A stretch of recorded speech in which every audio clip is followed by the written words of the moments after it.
Thank you for joining us in this, the third episode of the Lingering Nightmares video game devlog. Next, we're going to show you this week's progress, starting with the issue we had last week that had to do with our quest system and with the NPC. So that the NPC will be the one to remove the items from us if we had an item of his quest in our hands. We also developed a little more the dialogue system to make our conversations a little more dynamic and flexible. Here we can see our lock door works the same. With the lock code, it shows us the pop-up tip. We need to open the door, and the animation in which it shrinks and disappears when there's no more text to be displayed. And now, the moment we talk to the NPC, we have the option that if we want to put more dialogue text, the box is not going to be shrinking until all the dialogue we have assigned to this state of the conversation gets completed. Then it tells us that we still need 2 rocks and 2 cylinders if we want to receive the cube. The text dialog ends, the pop-up disappears, and the animation on which it shrinks is played. Now if we talk to him again, the conversation changes and he tells us that he's still waiting and that we need to bring him the 2 rocks and the 2 cylinders. And again the conversation ends. So now, if we go for the rocks and the cylinders, if we grab in any combination that we want, a stone and a cylinder, they no longer disappear until the moment we take them to him. Here we have our quest items, 1 of each, and now the conversation changes again. Now it says, what is this? And the dialogue is now in a different state. It removes the quest items we have in our hands, and the dialogue changes because we talk to him as we held the quest items. He says thank you very much, and if we talk to him again, he changes the conversation and keeps waiting for us to bring him the missing items of that quest. If we go back again and bring the 2 remaining items,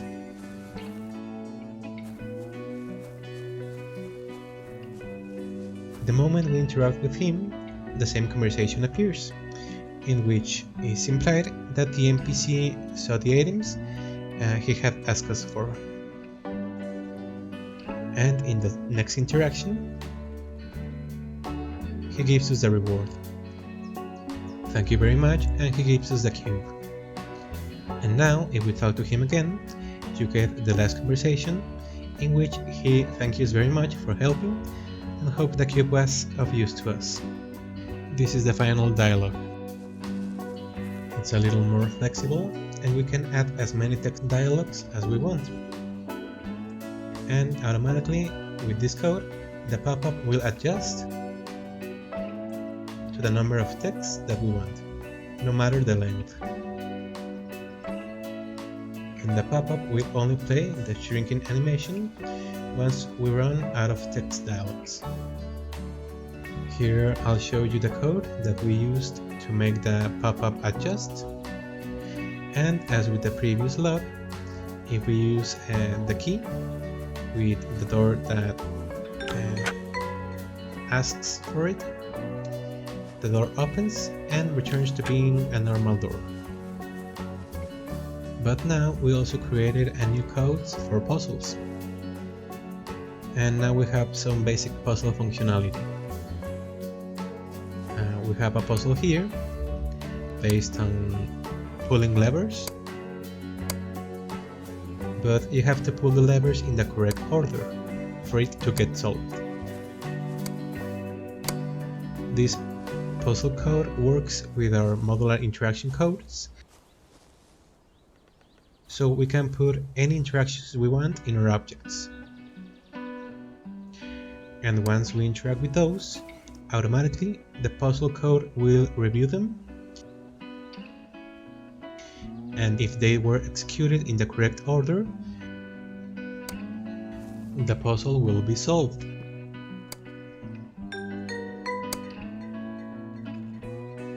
We have a cinematic interaction that starts the moment the riddle is completed. The levers get reset, and now the levers are no longer of any use once it's resolved. They no longer have any function, but as it has already been solved, the door gets opened and we can walk through. Right now, this puzzle code also gives us a flexibility that we can decide whether or not the puzzle needs to be solved in order. We indicate that if it has to be a specific order or if it's not. If we do it from left to right, automatically the puzzle gets reset. But if we remove that option,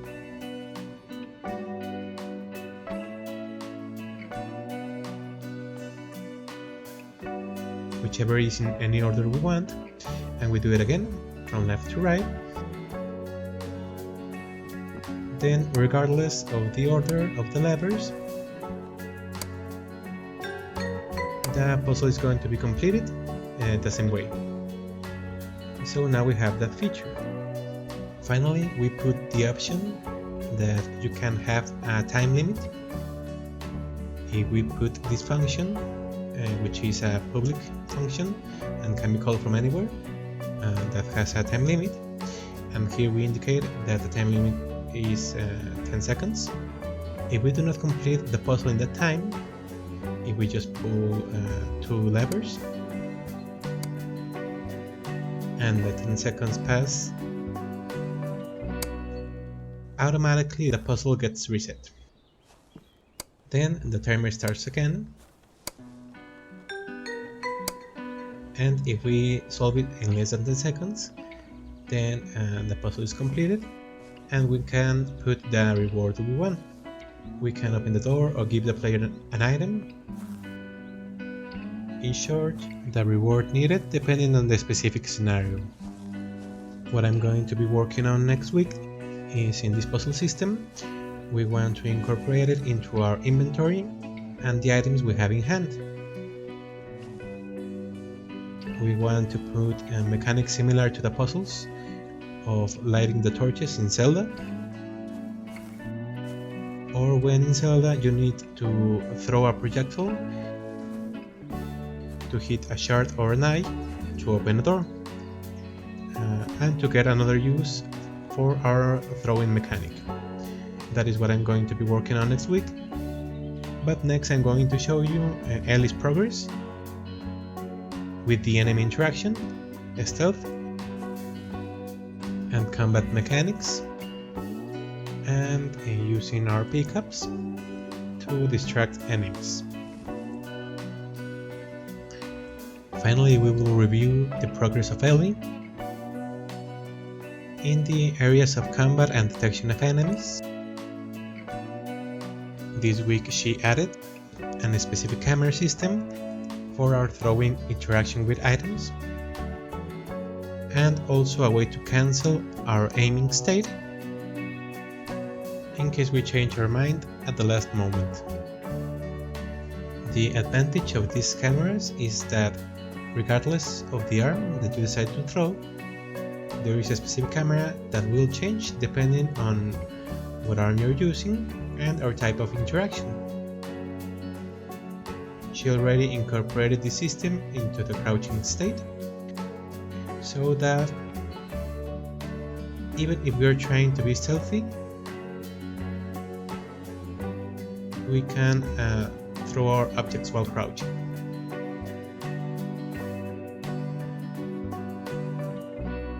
We also need to adapt specific cameras for another types of interactions. For example, if we have a flashlight, we should be able to point with it, so the type of camera needs to change as well. We want to be able to change cameras depending on the type of item we are using. She also incorporated that now the enemies have a vertical cone of sight as well. in order to limit the height in which they can see us. They can no longer see us if we are within the horizontal viewing angle, but way above them as happened before. So now, if we are above them, they can hear us, but since we are not in their vertical view cone, they don't automatically enter the chasing state.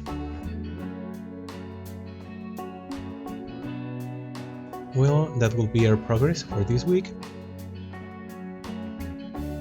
Ellie will still be working on improving this stealth system.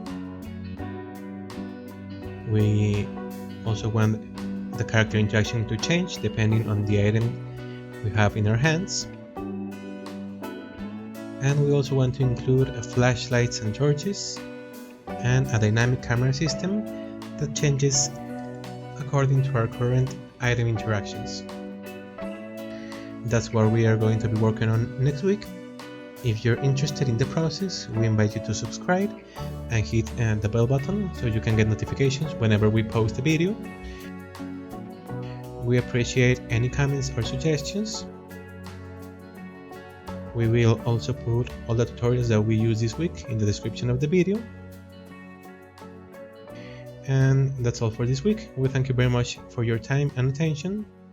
Have an excellent day, and we wish you success in your projects.